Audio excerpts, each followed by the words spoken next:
Now, what you need to focus on, ito mga kapiksi, ito yung blessings, no?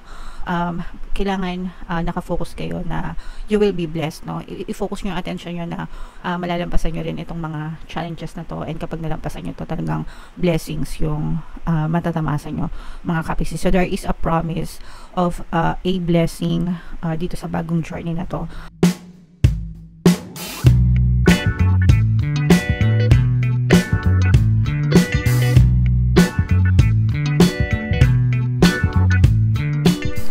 Hello guys, hello Taurus. Story mo ba to? Ito isang timeless reading mga kapiksi para sa Taurus, Sun, Moon, Rising, Sign, and Venus. Sa reading na to guys, titingnan natin where you are right now, mga potential and challenges nyo, what you need to focus on, your past, present, and future energy guys, mga suggested approach, and yung possible future ng inyong story mga kapiksi. So, shuffle ko yung cards guys, hanapin ko yung energy ng Taurus. Ito guys, so Taurus, kayo ay na-represent ng Queen of Pentacles sa ating spread. Wait lang. So general reading lang guys, pwede mag-resonate, pwedeng hindi. Kung ano na lang yung message na naka-resonate sa inyo guys, take that message. So where you are right now mga kapiksi, for some of you parang meron kayong bagong simula, bagong chapter pagdating sa inyong kabuhayan, sa inyong kaperahan.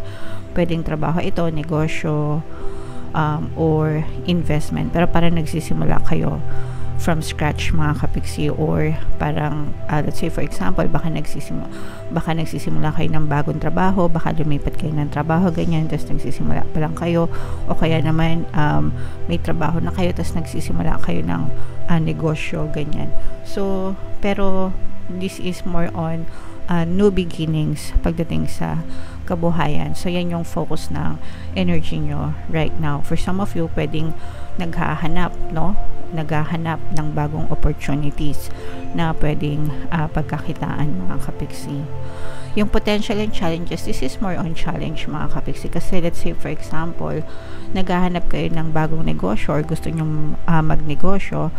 For some of you, parang medyo kaya hindi kayo makapagsimula is because pwedeng kinakapos pa kayo ng tawag dito, puhunan, di ba? Syempre pag nagnenegosyo, most of the time kailangan ng puhunan yan. So parang yung iba sa inyo hindi makapagsimula kasi wala kayong puhunan, o kaya naman kung kayo naman ay nagtatrabaho, baka hindi kayo makalipat kasi wala pa kayong ipon, di ba? Syempre kailangan nyo muna mag-ipon para may panggastos kayo bago kayo makalipat ng trabaho, kasi sometimes or most of the time wala talaga kayong sweldo, di ba, pag nagsisimula pa lang kayo. So yung mga ganun mga kapiksi, so it's a little bit of a challenge, pero malalampasan nyo rin yan.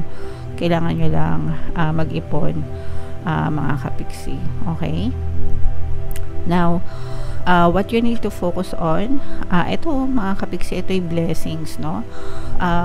Kailangan nakafocus kayo na you will be blessed, no?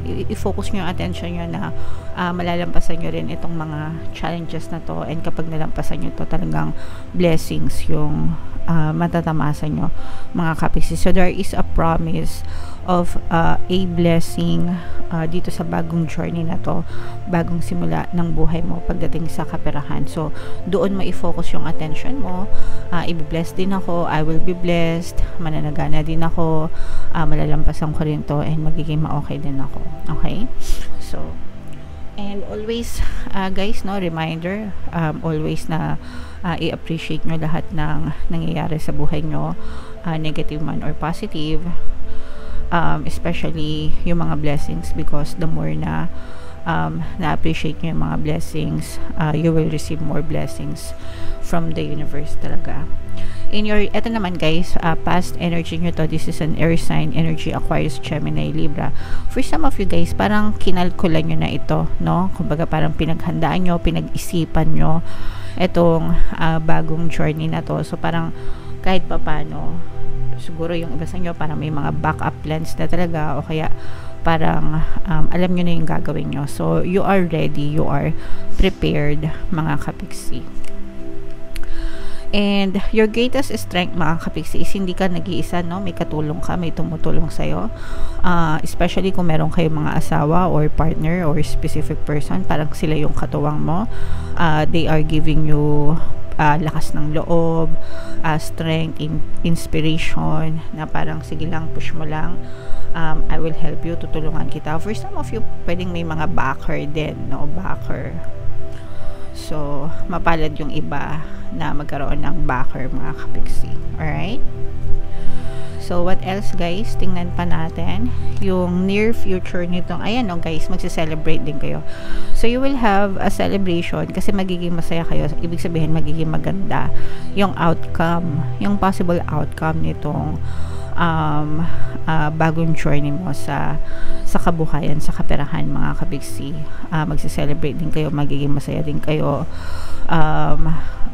People surrounding you will be happy for you, will be supporting you as well, mga kapiksi. So, magiging masaya din yung outcome nito. Yung suggested approach nito, guys, is tuloy-tuloy lang, okay?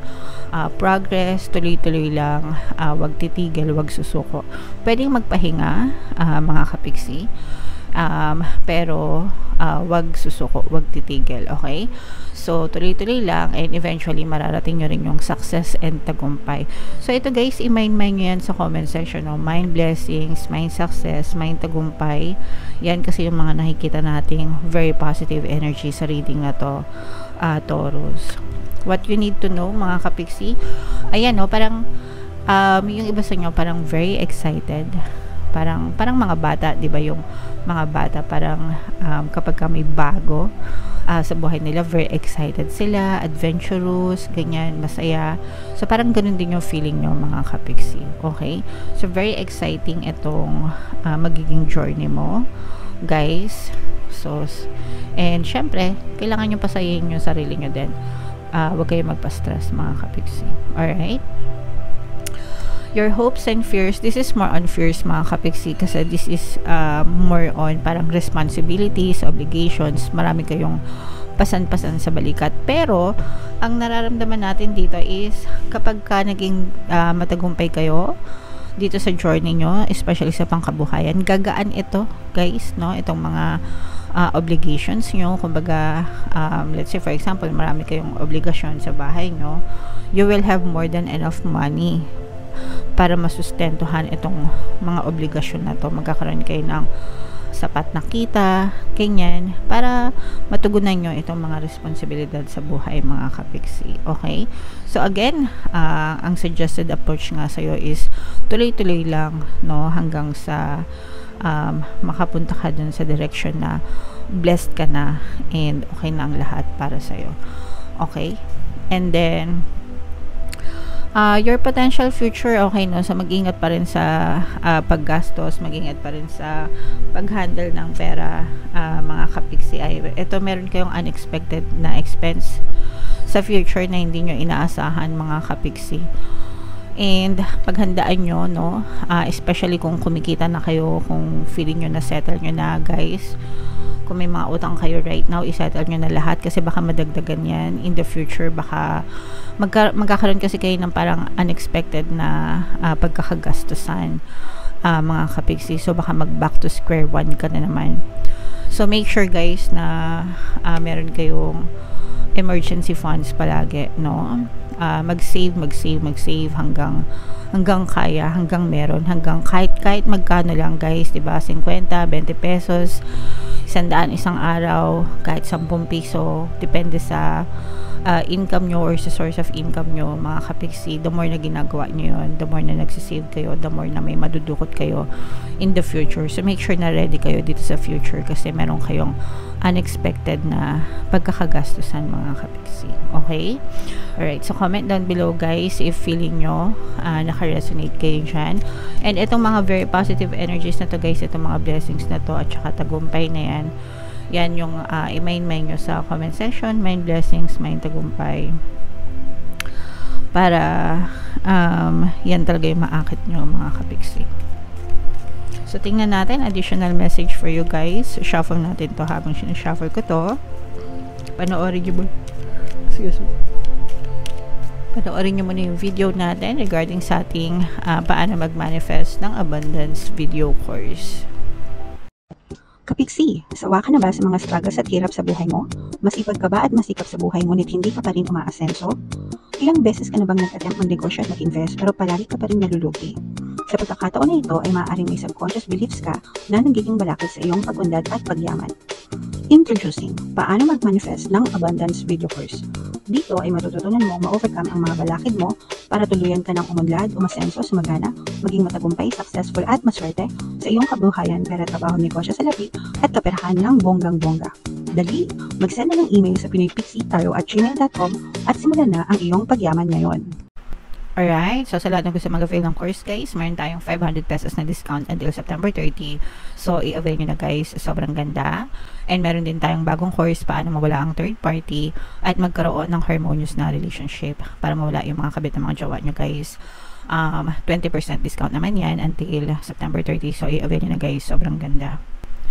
So, ito yung additional na message para sa inyo guys. Unang-una, peace, kapayapaan, no? So, i-mind nyo na yan guys sa comment section. Nararamdaman natin dito sa spread nyo na kapag sabi ko nga, no, kapag naging ma-okay itong journey nyo pagdating sa mga kaperahan nyo, sa kabuhayan nyo, you will be blessed and you will become successful and mapapasayo din yung kapayapaan kasi hindi ka na masyado mag-iisip ng gastos. Although for some of you guys, sabi ko nga, no, sa future kailangan talagang paghandaan nyo. So, habang malayo pa ito mga kapiksi, make sure na nagsisave na kayo, no? Kasi, ano naman yun, common sense naman yun, guys, na kahit walang ganito sa reading, dapat talaga nagsisave kayo for emergency, mga kapiksi. Pero, other than that, guys, nakikita natin na you don't need to worry, guys, because kapayapaan naman yung para sa'yo and everything will work out beautifully for you. And then you have the inner goddess message guys, no? Awaken the goddess within you. So you are powerful than you think you are mga kapiksi. Yung inner goddess natin, yung either self natin, kailangan yun yung pinapalakas natin, no? Yung loob natin, yung paniniwala natin, yung belief system natin mga kapiksi. Dapat yun yung pinapalakas natin guys. Kasi yun yung napupush out sa ating physical reality. Huwag kayong masyadong matempt or matrigger sa outside world nyo because outside world is empty and meaningless.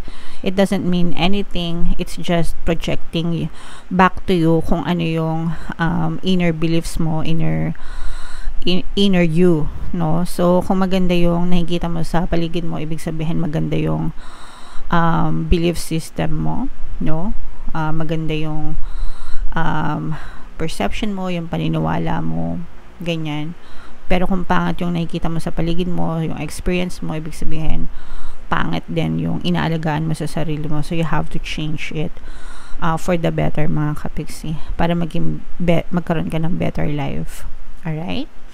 So, yeah. Comment down below, Taurus, if feeling nyo naka-resonate kayo dyan. And, again, yung mga itong positive na to guys, i-mind nyo na to, isama nyo na tong peace, kapayapaan, i-mind nyo na rin sa comment section. Ito yung ating mga pampaswerte subliminal guys, pakinggan nyo para makatulong sa inyo. And ito naman yung ating success stories ng paano mag-manifest ng abundance video course. Click here to subscribe guys and click here to join our membership program. Thank you for liking, sharing, and subscribing, and see you again next time. I love you all guys. Have a nice day. Bye bye.